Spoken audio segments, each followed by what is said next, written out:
भारतर हिंदी साहित्यर प्रसिद्ध लेखिका एवं चलित वर्ष 2022 Booker prize winner Geetanjali Shree Ret Samadhi tomb of sand बालीर समाधि नंदीघोष टीवी को देखते एक्सक्लूसिव इंटरव्यू। मैम मैं स्वागत करता हूं पहले आपको नंदीघोष टीवी में। क्या बताएंगे रेत समाधि को लेकर पहले? अब क्या बताएं, एक मेरी 5वीं किताब है, ऐसा नहीं है। मैं काफ़ी पुरानी लेखक हूँ। लोगों को बुकर के बाद लगता है कि कोई एक लेखक आई है, लेकिन मैं बुकर के पहले से लेखक हूँ। और रेत समाधि मेरी 5वीं किताब है। मुझे काफ़ी वक्त लगा इसको, 6-7 साल मुझे लगे हैं इसको लिखने में। 7-8 साल आप बता रहे थे लगा था ये किताब को लगे, इतना टाइम क्यों लगा मैम? आपने तो पढ़ी नहीं है लगता है। बड़ी किताब है और कोई भी चीज़ अगर आप बहुत ज़्यादा गंभीरता से कर रहे हैं तो जल्दबाजी में तो नहीं हो सकती है ना। तो वक्त लगा उसमें। मैं इस तरह की कृति थी कि वो बहुत दिशाओं में जा रही थी, उसमें बहुत सी कहानियाँ आ रही थी, तरह तरह की बातें आ रही थी और उस सब को उसके किसी मुकाम तक ले जाने में वक्त की ज़रूरत थी और वो ले रहा था अपना टाइम। मैम प्रेमचंद से लेके गीतांजलि श्री, हिंदी भाषा का, हिंदी साहित्य का, इंडियन लिटरेचर का कंपैरिजन आप कैसे करेंगे वर्ल्ड लिटरेचर के साथ? नहीं, मैं इस तरह के कंपैरिजन मैं बिल्कुल नहीं करूँगी और ये मेरा काम भी नहीं है। मैं नहीं बैठ के कंपैरिजन करती हूँ कि कहाँ पर क्या है। मैं ये जानती हूँ कि दुनिया में और यहाँ भी बहुत अच्छा लिखा हुआ है, पहले का भी और आज भी, जो लोगों को पता ही नहीं है।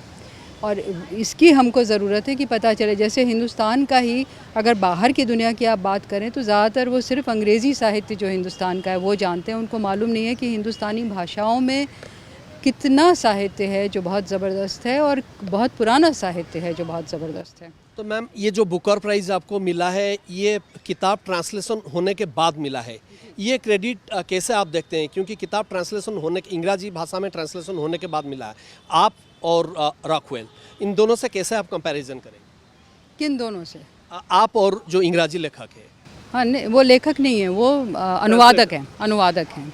नहीं, तो मुझे उसमें कंपैरिजन कुछ नहीं करना है। ये है कि किसी भी दूसरी भाषा, आप अपनी एक भाषा में लिखते हैं। मैंने अपनी मातृभाषा हिंदी में लिखा है, उसको सिर्फ हिंदी वालों ने पढ़ा और जब वो किसी और भाषा में आता है तो फिर वो उसका क्षेत्र और विस्तृत होता है और वो उस भाषा वाले भी उसको पढ़ पाते हैं।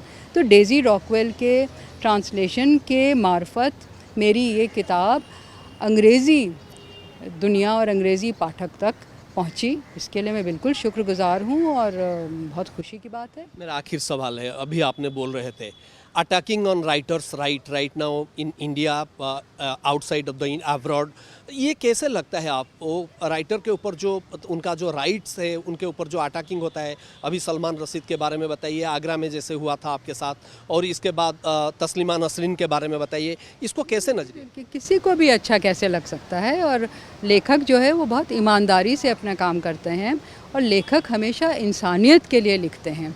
साहित्य जो है वो इंसानियत के लिए और इंसान को उसके गरिमापूर्ण जगह में स्थापित करने के लिए होता है। साहित्य कभी भी इंसान को गिराना नहीं चाहता।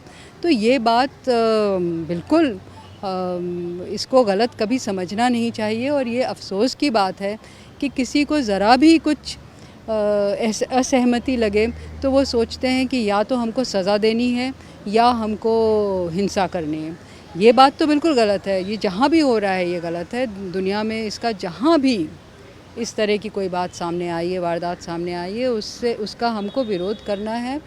आपको अगर असहमति है या कोई चीज़ आपको गलत समझ में आई है तो संवाद एक रास्ता होता है, आप उसके बारे में बोलिए, लेकिन हिंसा पे उतर आना ये तो इसका कोई मतलब नहीं है।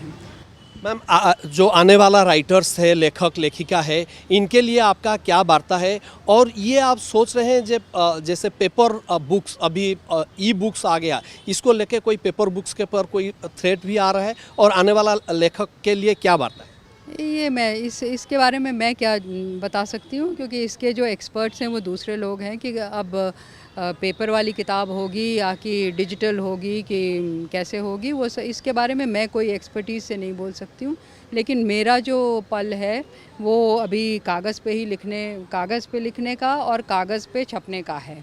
तो मैं इसी में खुश हूँ और मैं भी इसके अलावा मैं ज़्यादा कुछ मेरी महत्वाकांक्षा नहीं है कि मैं डिजिटल और यहाँ वहाँ और पहुँचूँ। आने वाला राइटर के लिए क्या मैसेज? आने वाला राइटर बस देखिए मैं ये कहूँगी कि साहित्य और कोई भी आप काम करते हैं जिसमें आपकी दिलचस्पी है और जिसके प्रति आप में कोई निष्ठा है तो आप उसको बिल्कुल एक सच्चाई से करिए और डूब के करिए। तो मैं कहूँगी कि जो आगे का लेखक है उसके लिए बस वही काम है जो हर लेखक के लिए होता है कि लिखो लिखो और लिखो और लिखो। नंदी घोष से बात करने के लिए आपको बहुत बहुत धन्यवाद है। Thank you so much. देखुले आगामी पीढ़ीर लेखक लेखिबा दरकार एवं ई बुक्र जो समय आसुची ताहा भी कागजर पाठ्यपुस्तक पाई विशेष क्षतिका पहुँचाइब नहीं। नुआदिल्ली कैमरामैन प्रदीप सहित विभूति पति रिपोर्ट, नंदी घोष टीवी।